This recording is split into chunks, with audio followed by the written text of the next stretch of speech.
আমরা সকলেই মুসলমান, মুমিন, ইমানদার দাবি করি, কিন্তু কাজে কর্মে কিন্তু আমরা সেটার মধ্যে থাকতে পারি না। কি কথা ঠিক না বেঠিক? হ্যাঁ, আমরা নিজেদেরকে ইমানদার দাবি করি, মুমিন দাবি করি, হ্যাঁ, কিন্তু কাজে কর্মে ইমানদারদের যে কি গুণাবলী, ইমানদারদের যে কি কাজ করতে হবে, এইগুলোর মধ্যে কিন্তু আমরা টিকে থাকতে পারি না। পারি?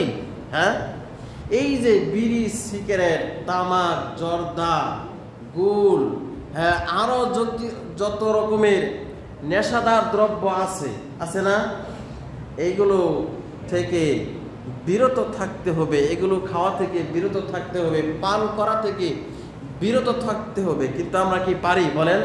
আমরা পারি? আমরা পারি না।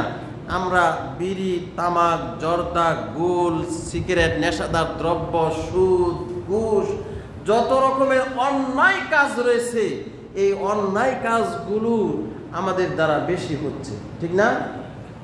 এই জন্য মুমিন, প্রকৃত মুমিনের যে কি গুণাবলী, কি বৈশিষ্ট্য, সেগুলো আমরা ধরে রাখতে পারি না। প্রকৃত মুমিনের অনেক আল্লাহ পাক বিভিন্ন আয়াতে অসংখ্য গুণাবলী কি করেছেন? বর্ণনা করেছেন। হ্যাঁ, আমরা যদি সেগুলো উপলব্ধি করি তাহলে বুঝতে পারবো, কিন্তু আমরা সেগুলো তো উপলব্ধি করি না, আমরা তো বুঝতে পারি না। কোরআনের জায়গায় ঠিকই থাকে, আমি আমার ইচ্ছা মতো জীবন চালাই। কথা ঠিক না বেঠিক?